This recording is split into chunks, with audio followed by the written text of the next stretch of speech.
chemistry class. I'm Jada. And I'm Tiffany. Welcome to Cake, Batter, and Roll. Today we will be making strawberry shortcake trifles. Sit back and enjoy.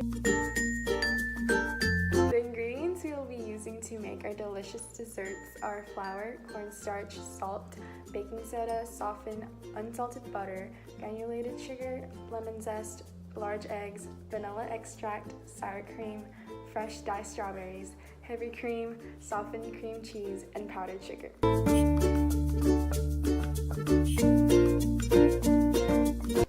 In chemistry, units are critical. A unit is a standard for comparison in measurements. You are never supposed to write a number by itself. Always use its associated units.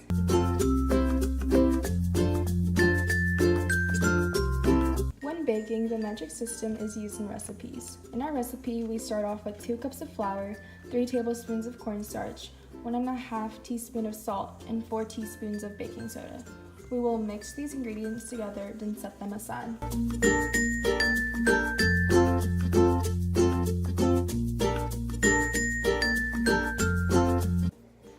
Our original recipe called for baking powder, but we created an experiment using the scientific method, replacing the baking powder with 3 times the amount of baking soda.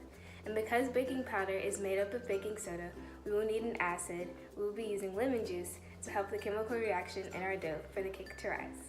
The method is a way of learning that emphasizes observations and experimentation.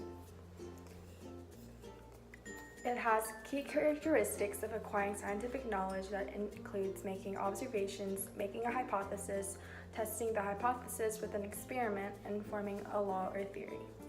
Baking soda and baking powder are both leavening agents used in baking. This means that when these substances are mixed into dough or batter and baked, a chemical reaction occurs, causing baked goods to rise and also cause browning. Our hypothesis for our experiment is if we replace the baking powder needed in the recipe with 3 times the amount of baking soda and use lemon juice to ensure a chemical reaction, then the cake will rise.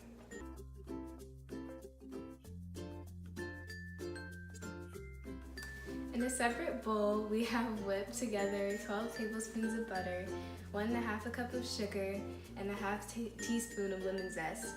Then we mixed in our 4 eggs one at a time, and after that, we added vanilla and lemon juice.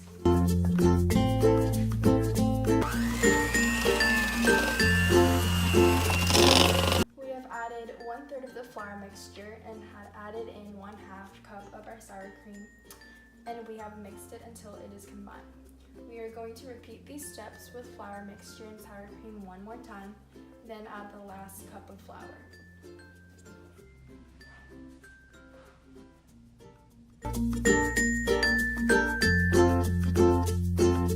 A physical property is one that a substance displays without changing its composition.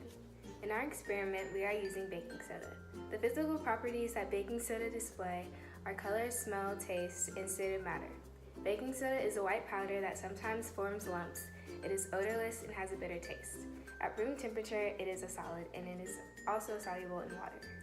A chemical property is one that a substitute displays through changing its composition. Baking soda has the chemical property of decomposition. Decomposition is the breaking down of one substance into 2 or more substances.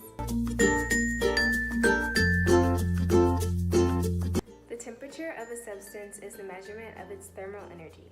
The hotter the object, the greater the random motion of the atoms and molecules that compose it, and the higher its temperature.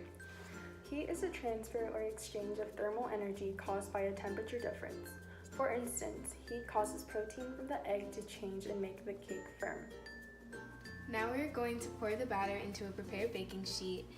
Then we will place the batter into the preheated oven for about 20 to 24 minutes, and until then we will move on to making our whipped cream layer for the trifles.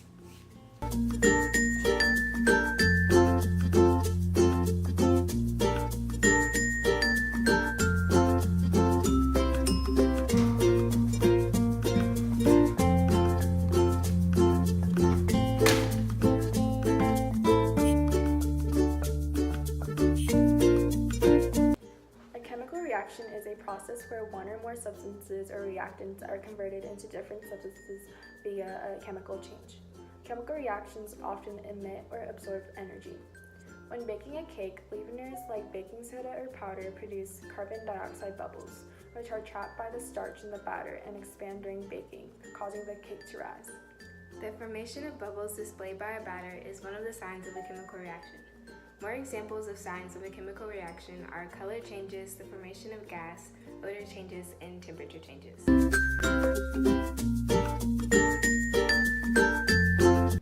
There are many different types of chemical reactions. Today we are going to explain 3 that apply to strawberry shortcake trifles.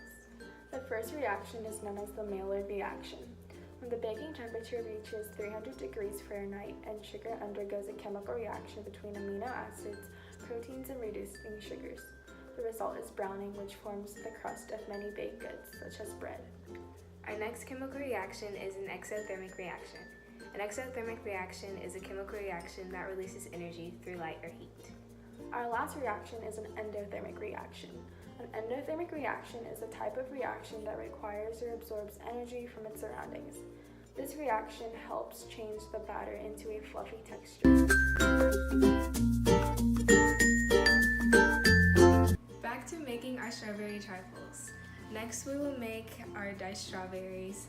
We will dice the strawberries and then we'll mix them with sugar and set them to the side.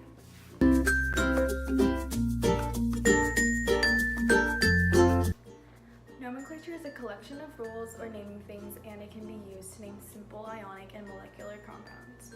An ionic compound is a compound formed between a metal and one or more nonmetals. A molecular compound is a compound formed from 2 or more nonmetals. They have distinct molecules as their simplest identifiable units. Ionic compounds can be formed in your everyday life. For instance, baking soda is an ionic compound that is often used in baking. In our show, we are using baking soda, also known as sodium bicarbonate. Tiffany will now explain how to find the chemical formula for baking soda. Sodium, hydrogen, and carbonate make up sodium bicarbonate. Each compound that makes up baking soda has a different charge. Sodium, Na, has a +1 charge. Hydrogen, H, has a +1 charge. And carbonate, CO3, is a polyatomic ion with a -2 charge. All the charges add up to 0, therefore the net charge is also 0, and that is how we know that NaHCO3 is the correct formula for sodium bicarbonate. We will make our final whipped cream layer. In a large mixing bowl using an electric hand mixer, we are going to whip 2 cups of heavy cream until soft peaks form.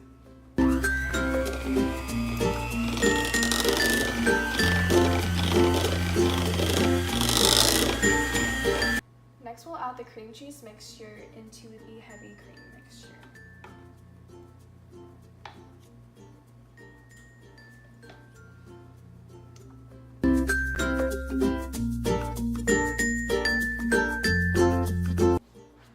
The limiting reactant is a reactant in the chemical reaction that limits the amount of product that can be formed. The excess reactant is the chemical reaction with a greater amount than necessary to react completely with the limiting reactant. If I'm baking a cake and a recipe calls for 3 eggs and 1 cup of sugar to make 1 cake, but I have 7 cups of sugar and 16 eggs, the eggs will be the limiting reactant because I will still have sugar left over, making it the excess reactant.